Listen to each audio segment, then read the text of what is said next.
রমজান মাসের শুভেচ্ছা। প্রাক বসন্ত উৎসবে মুহূর্তে আমরা উপনীত হয়েছি। কিছুদিনের মধ্যেই বসন্ত উৎসব শুরু হবে।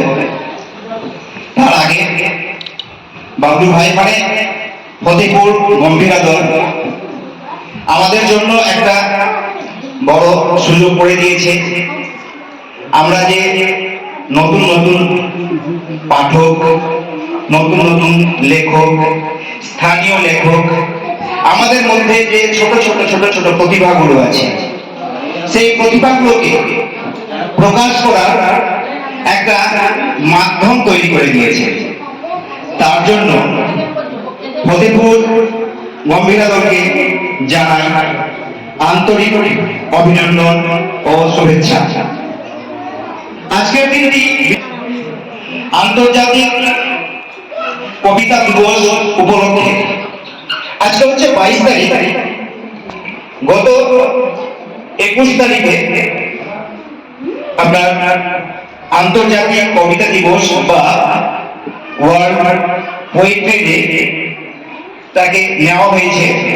অ্যাকচুয়ালি 1999 সালে প্যারিসে ইউনেস্কো 30তম অধিবেশনে কনফারেন্সে এই দিনটিকে মানে 21শে মার্চ থেকে বিশ্ব কবিতা দিবস হিসাবে গ্রহণ করা হয়েছিল এবং তারপর থেকে এই দিনটিকে প্রতি বছর মহাসমারোহে সারা পৃথিবী জুড়ে পালন করা হয়।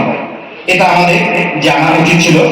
সকলেই জানে হয়তো, যেটা জানার জন্য সুযোগটা করে দিয়েছে। কিন্তু বলছি আবার বাবলু ভাই মানে ফতেপুর গম্ভীরা দল, সেটাকে জানার জন্য কিন্তু আমাকে সার্চ করতে হয়েছে। এটা মিথ্যা কথা বলার কিছু নেই, সেটা আমাকে কিন্তু জানতে হয়েছে। এবার কবিতা সম্পর্কে বলি। আপনারা লিওনার্দো দা ভিঞ্চির নাম শুনেছেন। তিনি ছিলেন একজন চিত্রশিল্পী। তিনি বলেছেন, painting is a poetry seen rather than felt. মানে পেইন্টিং মানে চিত্র অঙ্কন, যেটা কি হচ্ছে দেখা যায়, ফিল করার চাইতে বেশি করে দেখা যায়। তারপরে তিনি বলেছেন, poetry is a painting, poetry is a painting that is felt rather than seen. যেটাকে অনুভব বেশি করা যায়, চোখে কম দেখা যায়। দুটোর মধ্যে একটা সুন্দর তার তিনি লিঙ্ক করে দিয়েছেন। তিনি ছিলেন একজন চিত্রশিল্পী। তিনি তো বলেছেন যে কবিতাটা হচ্ছে একটা পেইন্টিং, আবার একদিকে বলছেন পেইন্টিং হচ্ছে কবিতা। দুটোর মধ্যে একটা সুন্দর একটা যোগসূত্র তিনি উপস্থাপন করেছিলেন। কারণ আপনি যদি কল্পনা না করেন, যে কোনো জিনিসকে যদি কল্পনা করেন, তাহলে তাকে একটা রূপ দিতে হবে। আপনারা ধরুন ভগবানকে কল্পনা করেছেন, তিনি কল্পনা করেন সেই ভগবানকে কিন্তু তার একটা মূর্তি স্থাপন করেছেন, তার একটা চিত্র তৈরি করেছেন, তাকে তিনি ভগবানের রূপ দিয়েছেন। এই হচ্ছে কল্পনা, এই হচ্ছে কবিতা, এই হচ্ছে পেইন্টিং। দুটোর মধ্যে দারুণ একটা সংযোগ আছে। আপনি কল্পনা করতে না পারলে সেটা কিন্তু কবিতার রূপ আসবে না। আর কবিতা হচ্ছে কিন্তু আমাদের সমাজে আমাদের মাদের জন্য কত কি লেখা যায়, তারপরে ইয়োগটা লেখা অনেক কিছু লিখতে পারে। এই যে আমাদের ছোট ছোট কচি কাজেরা সামনে বসে আছে, তারা প্রত্যেকটা মুহূর্তে মানে কল্পনার জগতে কত কিনে ভাবে। কোন সময় ভাবে আমি যদি পাখি হয়ে যেতাম। একটা সময় লিওনার্দো দা ভিঞ্চি একটা জাহাজের একটা মূর্তি, একটা চিত্র এঁকেছিল। সেই জাহাজ কিন্তু প্রায় 400 বছর পরে উলফার রাইট আর অরবিন রাইট, দু ভাই ছিল যে রাইট ব্রাদার, তারা কিন্তু সেটাকে তৈরি করে ফেলেছিল। কিন্তু কত দিন আগে তিনি চিত্রটা এঁকেছিলেন। সেই রকম ভাবে আমাদের কচি কাজেরা নানা রকমের জিনিস কল্পনা করে, সেই কল্পনাটা আজকে না হোক, কালকে না হোক, 1 বছর পরে না হোক, 200 বছর পরে হোক, 100 বছর পরে হোক, সেটা কিন্তু পেতে পারে। তাহলে কিন্তু ভাবতে হবে, কল্পনা করতে হবে। কারণ আমাদের কাছে এত কিছু আছে। বিখ্যাত বিজ্ঞানী বলেছিলেন, এই মহাবিশ্বের মধ্যে সেই জায়গাটা নিয়ে আমি দেখা শুরু করবো। যাই হোক, আমি কবিতার আসরে এসেছি, একটা কবিতা না বললে হয়তো এই অনুষ্ঠানে আসাটা আমার সফল হবে।